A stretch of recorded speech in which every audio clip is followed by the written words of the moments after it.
সে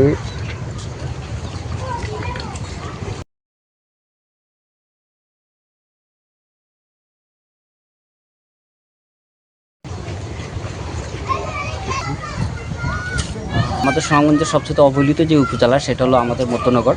আর মধ্যনগরে মাছিমপুর যে গ্রামে, বিশেষ করে সদর ইউনিয়নে 1 নম্বর ওয়ার্ডের মাছিমপুরে আমরা গ্রামে আছি। আর এই গ্রামে হাওড়ের মাঝখানে এত সুন্দর একটি মসজিদ, যেটা আসলে না দেখাইলে বা না দেখলে আমরা কিছু মিস করবেন। আমার কাছে খুবই ভালো লেগেছে। আপনাদেরকে পুরো সৌন্দর্যটা, যে সৌন্দর্যটা আমি সবচেয়ে বেশি অবজার্ভ করেছি, আপনাদেরকে সেটা দেখানোর চেষ্টা করবো। জরুর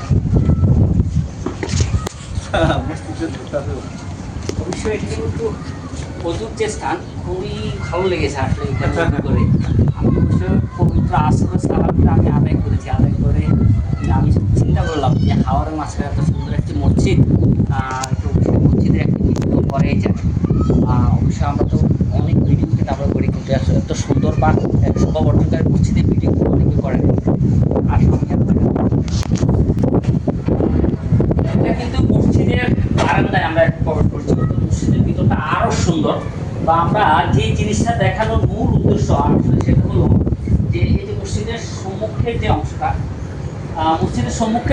এই অংশটা কিন্তু এই যে হাওড়ের বিশাল হাওড়ের মাঝখানে, এখানে বসেই কিন্তু আপনি প্রাকৃতিক যে সৌন্দর্যটা বা প্রাকৃতিক যে আবহাওয়ার যে বাতাসটা, অর্থাৎ শান্ত শীতল এবং মনোরম পরিবেশের যে হাওয়াটা, আপনি কিন্তু সেটা নিতে পারছেন। আপনাদেরকে আমি পুরো সিনারিটা আমি দেখাচ্ছি। মসজিদের চতুর্পাশে বা চারপাশে কিন্তু হাওর, আর আপনাদেরকে পানির একটা নমুনা বা দৃশ্য আমি দেখাচ্ছি। এখানে কিন্তু আবার সিঁড়ি করে রেখেছে। ইচ্ছে করলে যখন কারেন্ট থাকবে না বা মোটরে পানি থাকবে না, তখন যারা মুসল্লিরা আছে ইচ্ছা করলে তারা এখানেও কিন্তু অজু করতে পারে। এখানে দুটা সিঁড়ি কিন্তু দুপাশে দেওয়া আছে। আর এই হলো মসজিদের যে চারপাশে আমি যেটা বললাম যে আসলে পানিয়ে শুধু থই থই করে। আর এই পানির উপরে ভাসমান একটু মসজিদ। এই মসজিদের চতুর্পাশে যে এত সুন্দর প্রাকৃতিক যে পরিবেশ, আসলে মন জোড়ানোর মতো একটা পরিবেশ। আমি যে কথা আপনাদেরকে আগে বলছি যে এখানে কিন্তু সিঁড়ি করে দিয়েছে মুসল্লিদের জন্য, যেন তারা উজু করতে পারে। আর এই হলো পুরা মসজিদ, আপনাদেরকে আমি দেখাচ্ছি। অত্যন্ত সুন্দর এবং চমৎকারভাবে কিন্তু এই মসজিদটা হাওরের মাঝখানে সাজিয়েছে। তো যারা এই মসজিদটা অবশ্যই নির্মাণ করেছে এত সুন্দর পরিবেশের মাধ্যমে, আমি আমার পক্ষ থেকে অবশ্যই মসজিদে কর্তৃপক্ষকে অসংখ্য ধন্যবাদ জানাচ্ছি।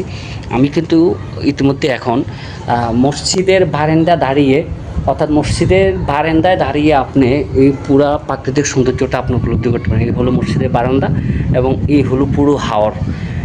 সে মানে আপনি না দেখলে বা যারা না দেখবেন তারা কিন্তু মিস করবেন। অর্থাৎ বারিন্দা দাঁড়িয়ে কিন্তু পুরো হাওরের যে সৌন্দর্যটা আপনি কিন্তু নিতে পারবেন এখানে থেকেই।